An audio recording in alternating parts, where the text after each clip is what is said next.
the hardest things is making sure that like negative information can get to the place it needs to get to easily. So if there is not an easy way for someone to address something that's not good, what happens is then it spreads below me everywhere in all directions, and I never even know it's happening. So one of the things I have to foster is knowing that anyone can come to me and express something that they think is not going well, and that they're not going to be punished for it, but we are going to drive it to a resolution. So one of the hard things about leading a team is sometimes people just want to feel bad about something. They don't want it to be resolved. And that's hard, because if you don't want it resolved and then you're going to spread the negativity, well, then now we're in an issue where it becomes toxic to the culture. Well, this is bad, but we don't want to do anything about it. That is poison for my ministry. I don't have any problem with things not going well and things needing addressing. That's good. We're never going to be perfect, so there's always going to be things in that category. What I care about is there a way for you to communicate it to the people who need to know? Eddie Hoagland, welcome to the Churchfront Worship and Tech Podcast. Thanks, man. Good to be with you guys. Awesome to have you, man. Well, I'd love to just kind of kickstart the episode and get our listeners acquainted with who you are. So why don't you introduce yourself to our listeners by telling us who you are, what you do, and what you're up to these days. Awesome. Yeah. So my name is Eddie Hoagland. I serve as a senior executive pastor here at New Life Church in Colorado Springs, Colorado. I've been here a couple years. Before that, I was at a church called Harvest Bible Chapel in Chicago, and have been a part of we had a band called Vertical Worship in Chicago, and then also now serving here at New Life Church. And we have also recording albums with New Life Worship. And so I oversee worship on all our congregations. We have 8 congregations, so I oversee worship for that. And then also a preacher, so I preach at young adults and just help out wherever needed. Yeah, love it. You got your hands full with lots of worship leaders around all your locations and campuses. So for those listeners who maybe are unfamiliar, what's the DNA of New Life like? Like, give us like a, maybe elevator pitch of kind of what kind of church is New Life? How many campuses? Where are they located? What are you guys up to? Yeah, so we use the term congregation instead of campuses. It's a slight difference than a campus model in that each campus has a lead pastor. And so the lead pastor, there's no streaming of any kind between our congregations. And so that's why we use the term congregation. It's just a slightly different model. New Life Church is an amazing church that has a lot of influences on the fact that it's charismatic, but it's also wanting to honor what church history has said. So it's really tethered in church history. And you'll see things like, yes, we are all about like an encounter of the presence of God in our weekend services, but you'll also hear pastors quote, church fathers, and you'll hear our doctrinal statement is the Nicene Creed. And so it's not, it's kind of unique in that way. And it's been an awesome church to be a part of. I always tell people, I love being here. It's such a great fit for me because it allows like all the freedoms that I enjoy in ministry, at the same time being tethered in church history, as well as just like a solid foundation of doctrine. So for me, this is like such an amazing blend of a church to be at. Good. I was gonna chime in with a snarky comment about the congregation terminology. So you guys basically created your own denomination, right? Yeah, it's a different version of that. Yeah, basically, yeah. And then one of our first ever guests on the podcast was Glenn Packiam, who I know was with you guys for a while, and he went to the beautiful beaches of Southern California. That's right. We all got to take up our cross, I guess. And someone's got to do it. Someone's got to do it. Places live down there. No, I know he's at Rock Harbor, and it looks like he's having a great time there. It's funny because we have one of our previous team members is actually at Rock Harbor now too, a technical director down there. Awesome. Yeah. Anyhow, where did that part of the culture at New Life, in terms of wanting to be rooted in some history, tradition of the church? Where did that come from in terms of being a church that is not old? New Life, has it been independent for its existence? Yeah. Like, is it non-denominational? Yeah. Mm-hmm. But so where did that come from, you think?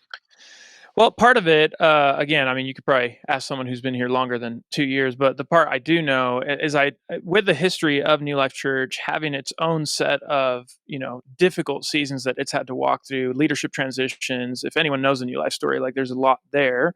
But as they went through kind of crisis moments, there was a choice of saying, okay, here's our opportunity to say what grounds us, like what centers our congregation as we walk through crisis. And that's why like coming to the table every week became such an essential practice at New Life, because it's how, with everything else that's going on around you in church world, it's but do we remember what this is all about in the end? And it's not about anything else except for the work of Jesus Christ, and we're here for His glory, for His fame, and like centering us around that. These practices become tools to help that everyone stay grounded on the things they need to stay grounded on. And so, yes, you can press into all the things we love pressing into, but I think as the church went through crisis and needed that stability, this was one of the ways they came back to that.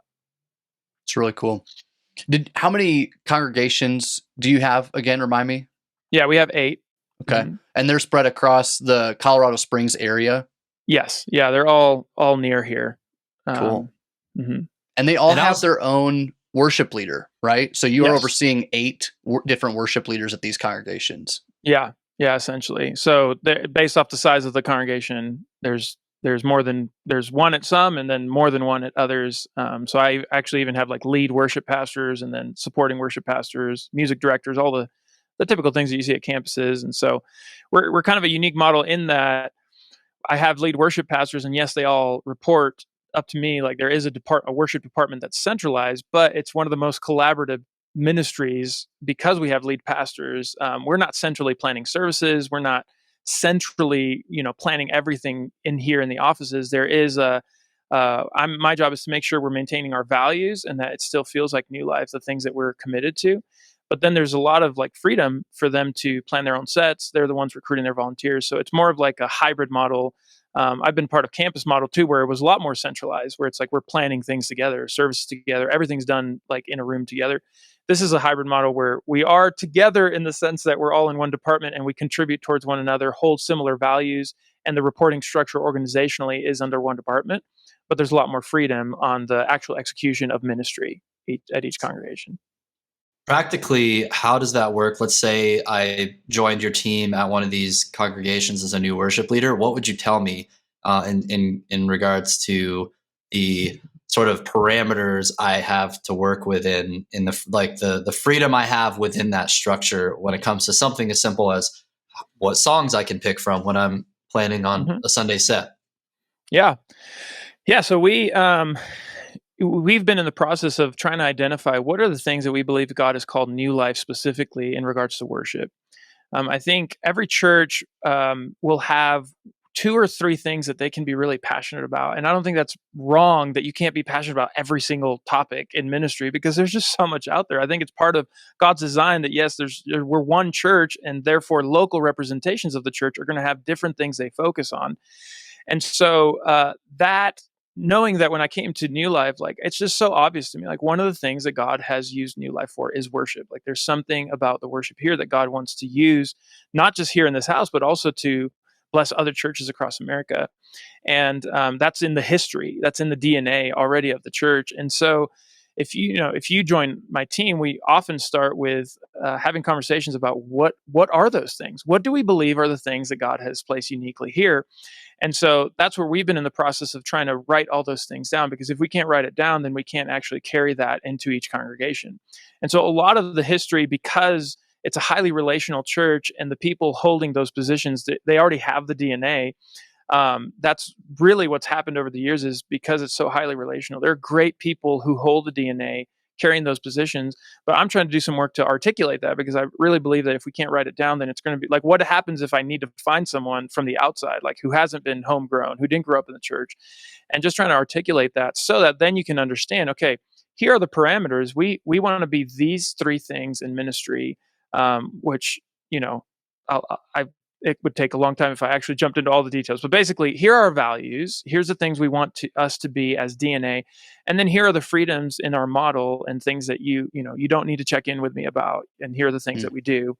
So I just kind of have that conversation early on and trying to clarify it, because that's, well, give like an example of one of those things that one of the things might make you different from other churches. Yeah. So one of the things is we are we highly value an encounter with the presence of God during the weekend worship experience. So there are many things, like when we look in the scriptures and we say, okay, what is the purpose of the worship service? We obviously know the theology of worship needs to be accomplished. So the things that God wants in worship need to happen. We understand that. But as far as the specific function of a service, of a gathering, there's not a ton of information on how we're supposed to structure that.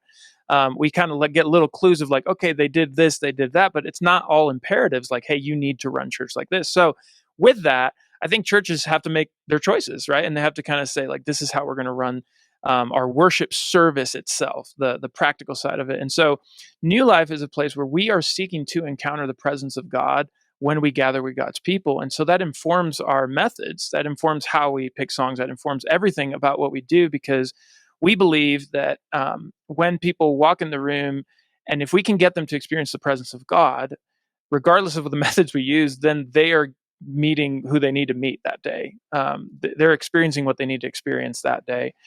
And so it comes down to leading people in such a way where they're not just around the things of God, but they're invited into a direct encounter with God and singing to God about God, not just singing about God generally or singing about the benefits of God on our walk of life. Like there's so many other things we sing about, but when you're encounter focused, you maintain that God be central to it, and it's easier to stay in that space. And so that's going to be who we are. That's going to be like the kinds of sets that we want planned. We're not going to be, I'm not going to have someone who like all the content of the songs is giving testimony about the things that God has done in your life. That's not an evil thing to do. As long as it's still talking about what God does, I think it still is worshipful. We're just saying it's not going to be at the center of it, because we want to encounter the presence of God directly and take people to that place every single weekend. That's good. I can imagine with as many congregations and leaders that you're overseeing, there's that is maybe a more complex process to like roll those values out to keep a pulse on things. So how are you staying organized with that vision and that many locations and your leaders kind of actually living that out? How do you stay up to date? How do you continue to make sure that's front facing to the leaders in that place?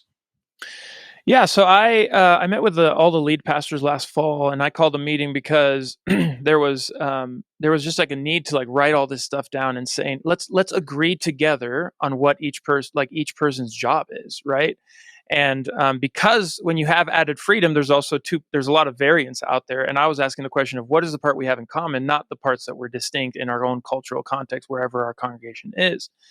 And so basically what I did is I wrote down like the essentials of what make a worship ministry even go, right? So it's the things you're bringing up. So it all starts from, if you're a church our size, we have a staff. So the staff needs to be led, needs to be organized, needs to have their job description, needs to be able to hold a role, because what you'll find is just like in any other job, everyone wants to do a good job and they want to know that they're doing a good job.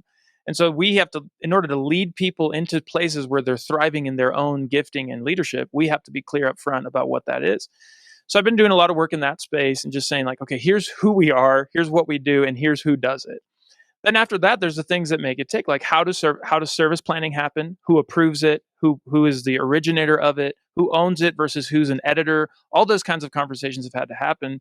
Then we get to like song list. How do we share songs, but also have freedom to have some wiggle room there of like, I don't have to stick to only this song list. But that's something we're going to be doing soon. We haven't done it yet, but it's sitting in the room together and saying, what has God done here? What has God done in this house that we should all be agreeing on? It's actually not hard to agree on that. And that way, when you come to one of the congregations, yes, they have their cultural, local context, but there is an essence inside of it that's similar, and that's found in the practice of, these structures of like building structures to support your vision is what it's always about. And I think it's important for leaders. Sometimes if you're structure oriented naturally, you can fall into the trap of letting the structure be the leader. And it's like, no, never let structure drive it. Like the vision drives it, and let structures always support the vision. And if the structure stops supporting the vision, you should get rid of the structure. It's kind of like Ableton. Like I always have the conversation with people who don't want to use Ableton. It's like, well, I don't want Ableton to lead worship. I'm like, oh my gosh, like, don't give the computer that much power. That's a computer that serves me, right? Like I don't serve it. And so if you feel like you're serving it, you probably need to grow on your competency of how to use the tool, because it will do whatever you say. Turns out, like that's what it does. It does what you tell it to do. And so in the same way, like any structures, we have to build structures that support the vision of the things that we want. And that's the hard thing with leadership is sometimes you got to get rid of things that used to be there in place because they're not serving the vision, and sometimes you have to implement new ones. And therein lies the hard thing about leadership is leading people through all those changes. Yep. So how many worship leaders report to you again? So I have a leadership structure where I have my direct reports. I have 7, and then all the other employees are reporting to them.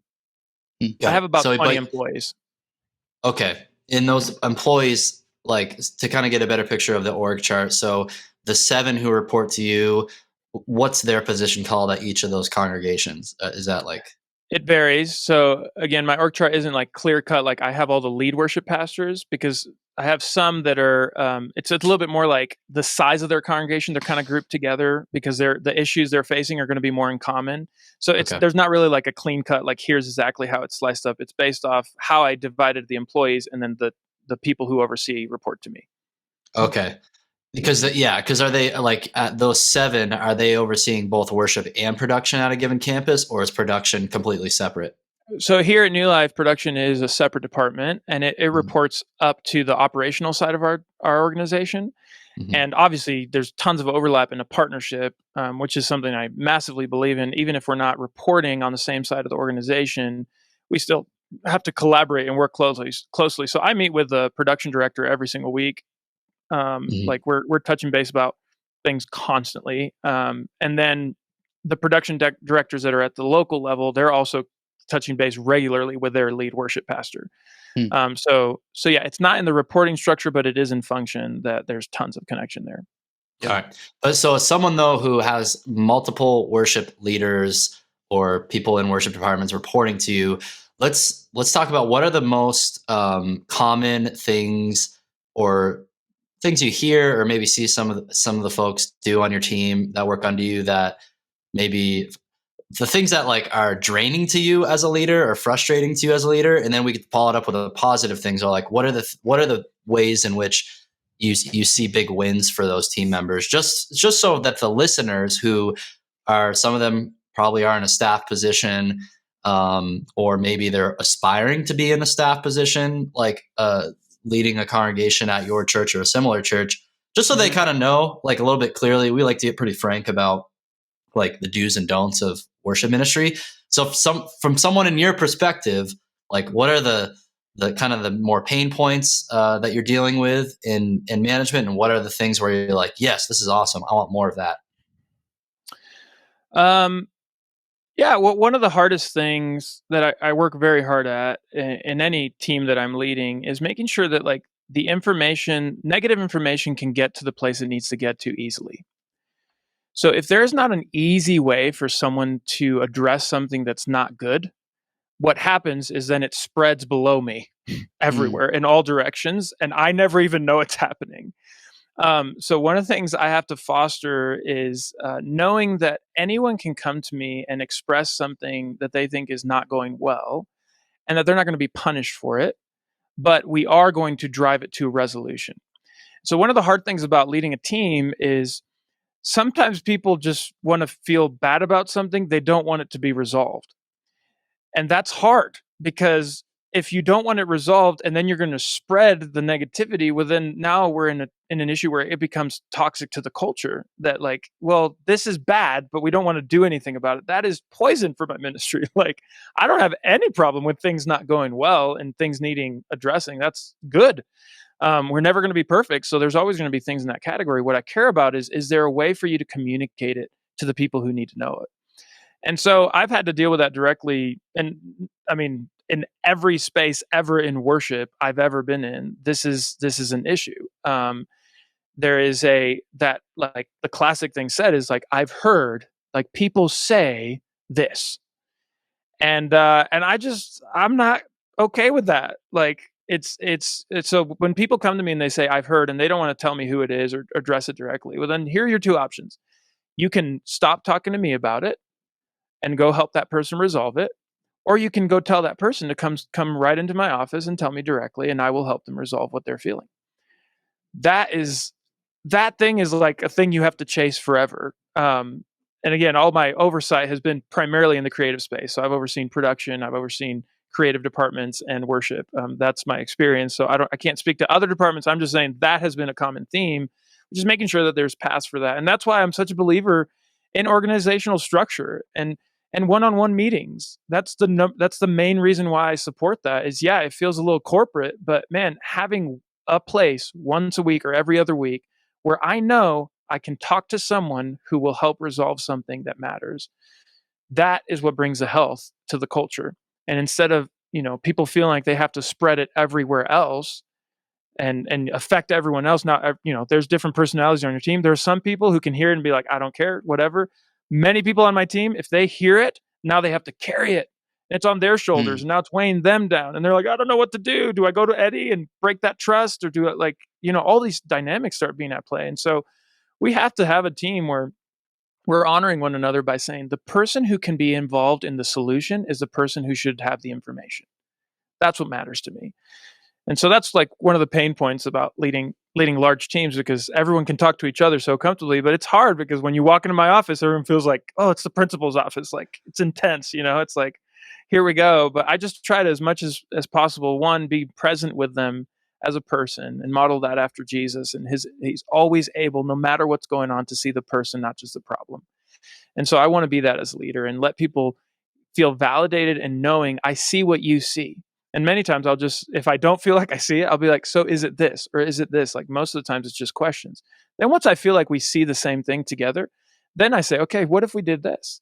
And then we try to agree on a solution together, and then we just walk through it together. And that's a lot of what it means to lead any team, right? It's dealing with conflict. And if you're not comfortable with conflict and can't learn how to love each other in conflict, like, I don't know how you're going to make it leading a team. Yeah.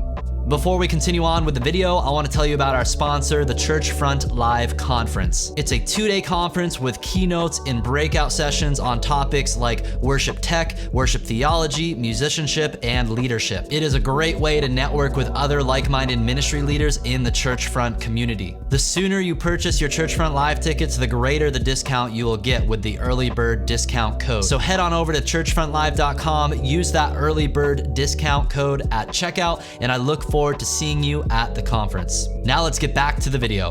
One of those things that you are seeing, at least maybe in your context, obviously not naming names or anything like, but what are the issues dividing teams these days? Whether it be a worship team or worship and tech team, like, have you seen anything as a common trend across the board as you've kind of led this, this plethora of leaders in the ministry? Oh yeah. I mean, the thing that jumps to my mind right away is, where does responsibility lie? If I think many times in church world, it's assumed. It's just like everyone holds all responsibility. Well, that's not a great plan. We all hold responsibility, yes, but not to the same degree, obviously. Like, if not, we would all be in the same exact position. And obviously we're not. We have different roles, and those different roles bring different levels of responsibility. And when you have a greater sense of responsibility, you should also have a greater amount of authority to enact change. Those things should go together. But if we don't define it for people, what ends up happening is the division starts where someone thinks someone is stepping into a space they should not. So I have a production person who's hearing comments from the worship pastor, and he's like, why do I have to listen to that? Like, I don't report to him. I don't have anything to do with that person.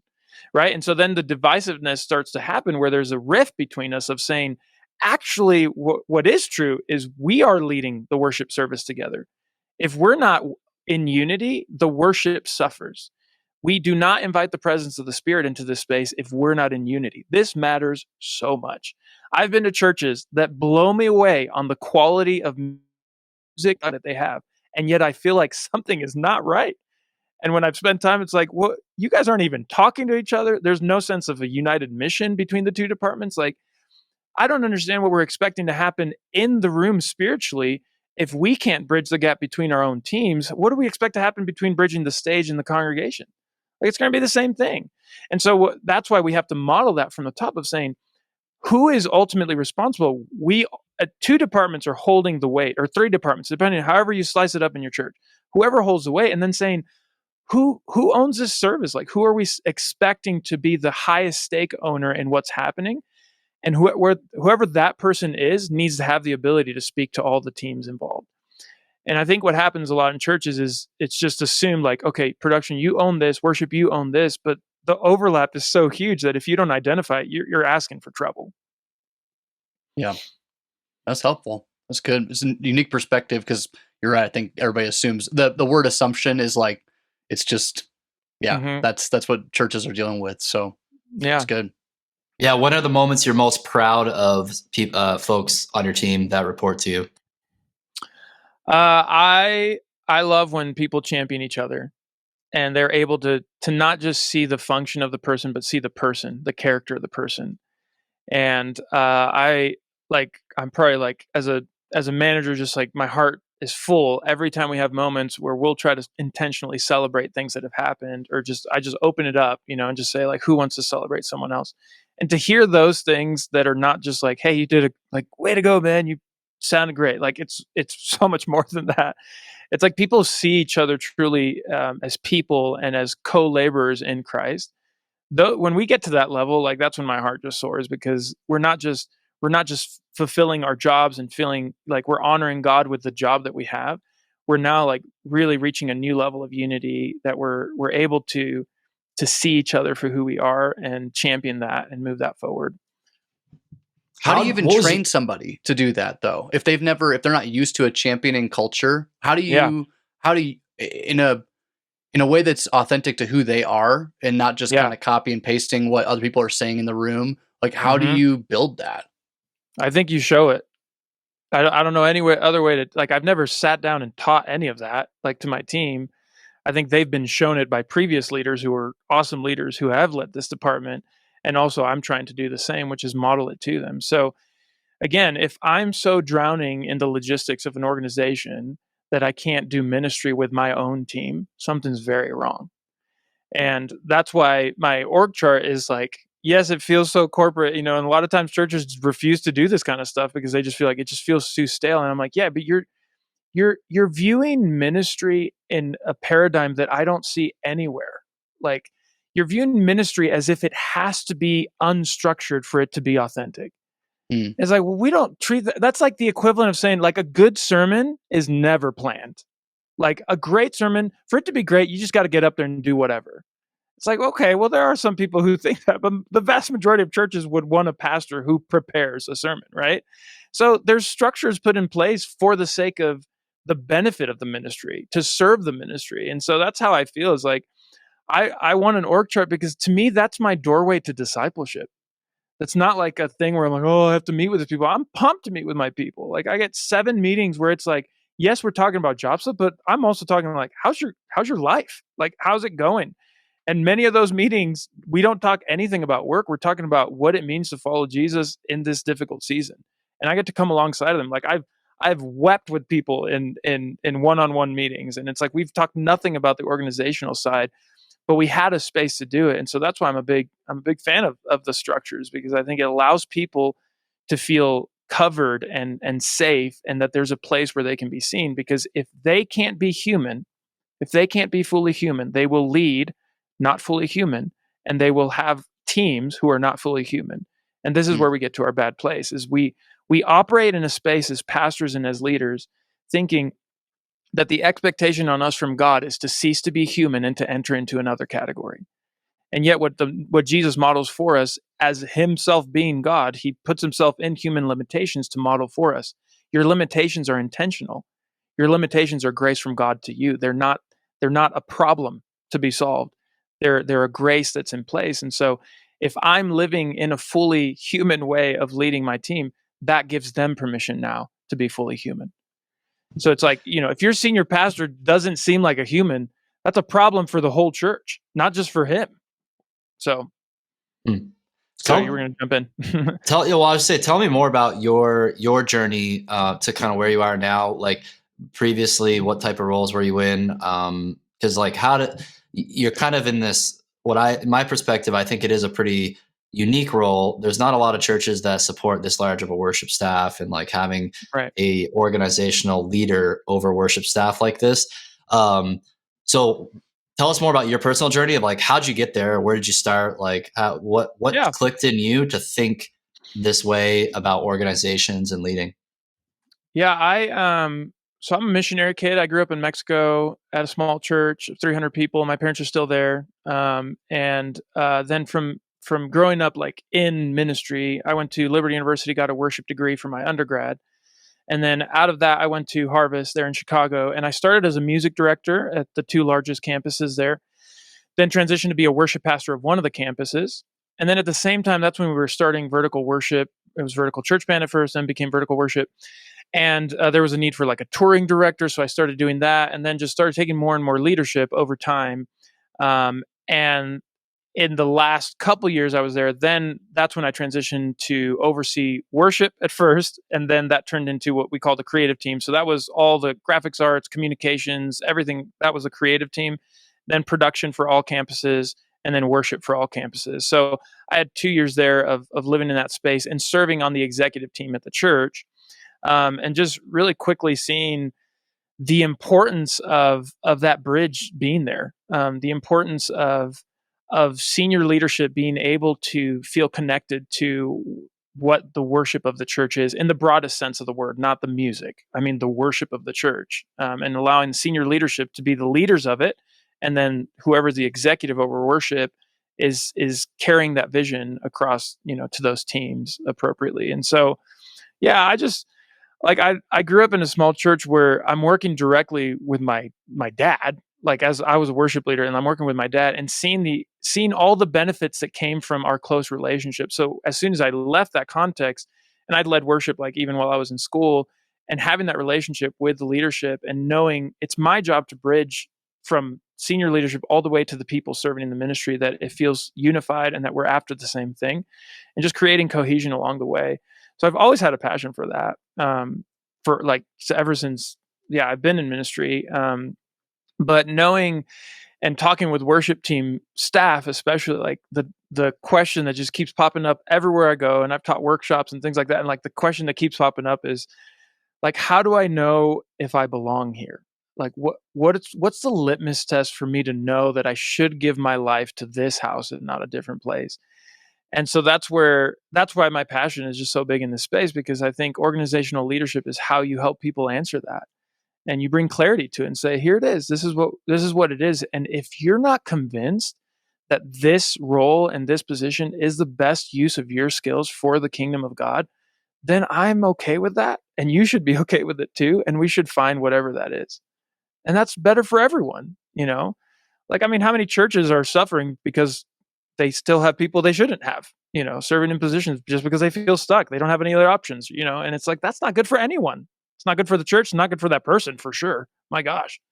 So that's why my passion is just so big in this space. I just want everyone on my team to know that for now, they're using what God gave them to the best of their abilities, and it's being used and it's being seen. If I can get my team to that place, man, you got a thriving team. It's good. I love I that. wonder if I want to see if you can speak to maybe the smaller churches that might be listening and wondering how to take these concepts of organizational leadership into their local vocational spot. Their church of 100 people, that it's them and the senior pastor. Maybe they're bivocational. They're serving as a volunteer. How do you steer the ship, or how do you kind of deploy some of these practices when you aren't speaking at such a scaled model of overseeing leaders? Yeah, absolutely. And like I said, I grew up in a church like that. So I was not on staff. Like as a teenager, I was just a worship pastor of the church, I guess worship leader at the time.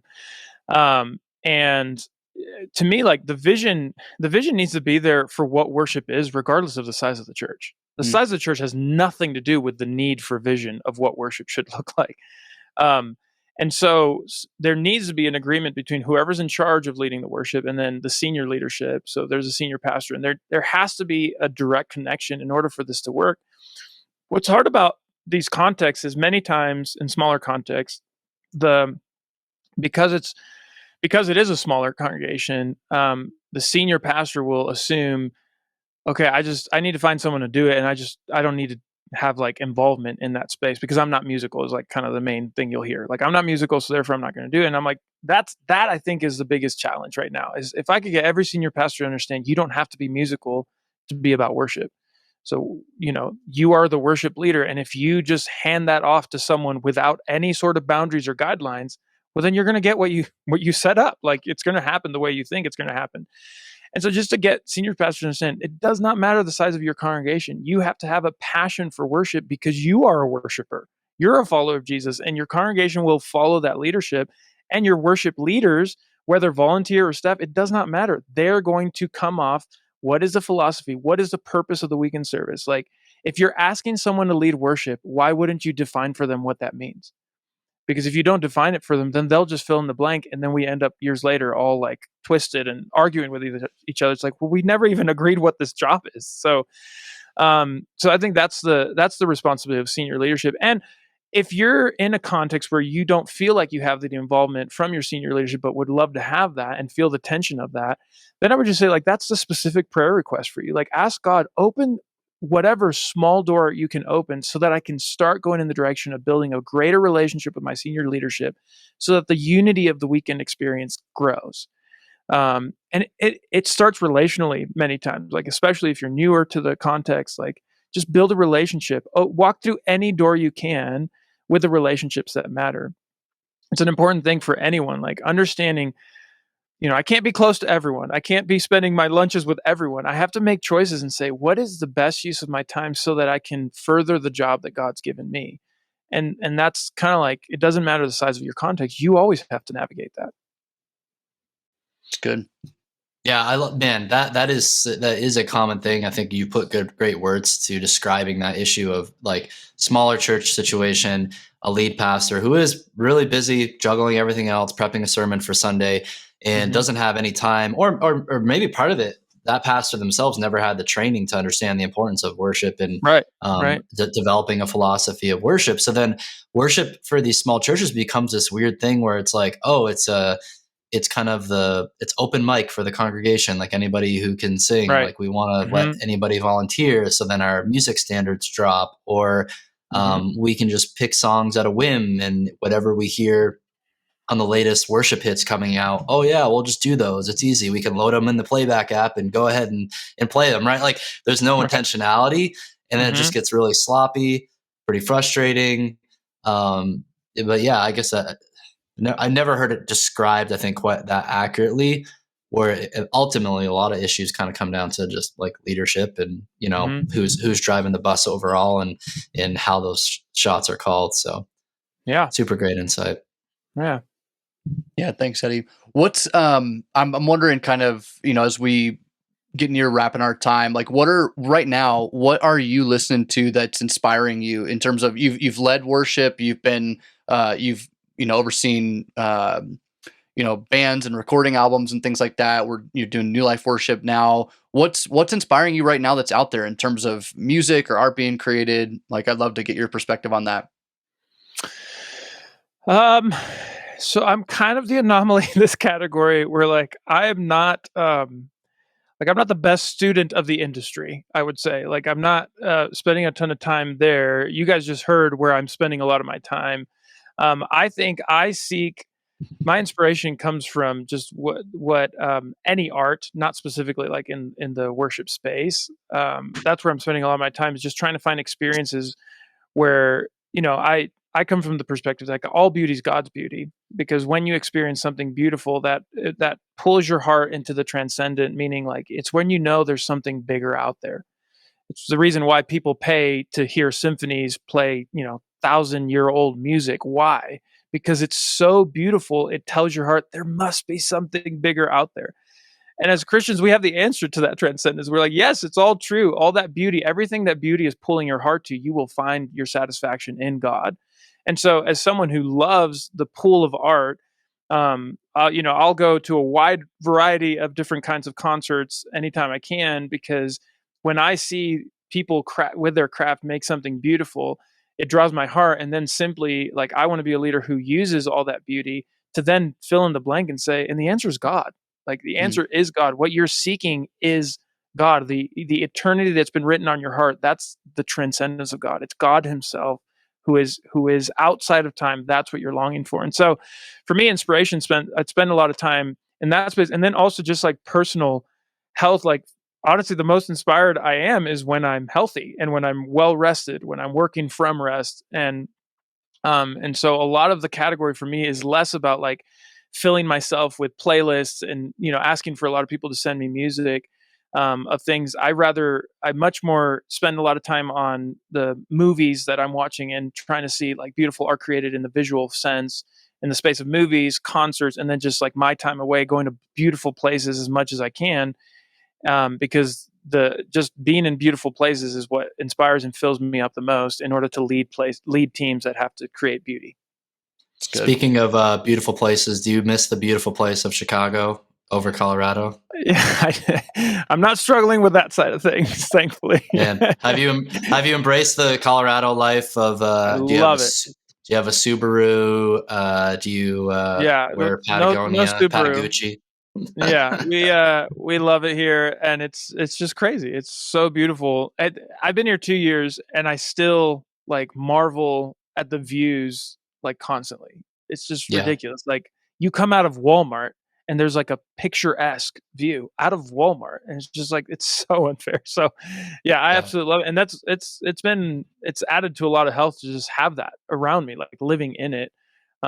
For me, and I love traveling for that reason. Like I love going to the beach once a year. I try to see the ocean and living in the mountains, and even finding the beauty no matter where you are, like trying to see the detail of it. It's another reason why I'm a student of culture, because the beauty of culture is like so fascinating to me and inspiring. So when I go overseas and growing up in a different culture myself, like that's one of the things that really keeps me inspired and my tank full.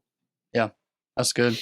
Well, Eddie, it's been a pleasure to have you on the show, and I'm really thankful for the insight that you brought to your experience, your background, and I think it'll bring a lot of value and just kind of things to chew on for our listeners who are trying to navigate stewarding, discipling, pastoring their congregations in worship. So thanks for being with us, brother. Appreciate you. Oh yeah, thanks for having me. This is great. Thanks, guys.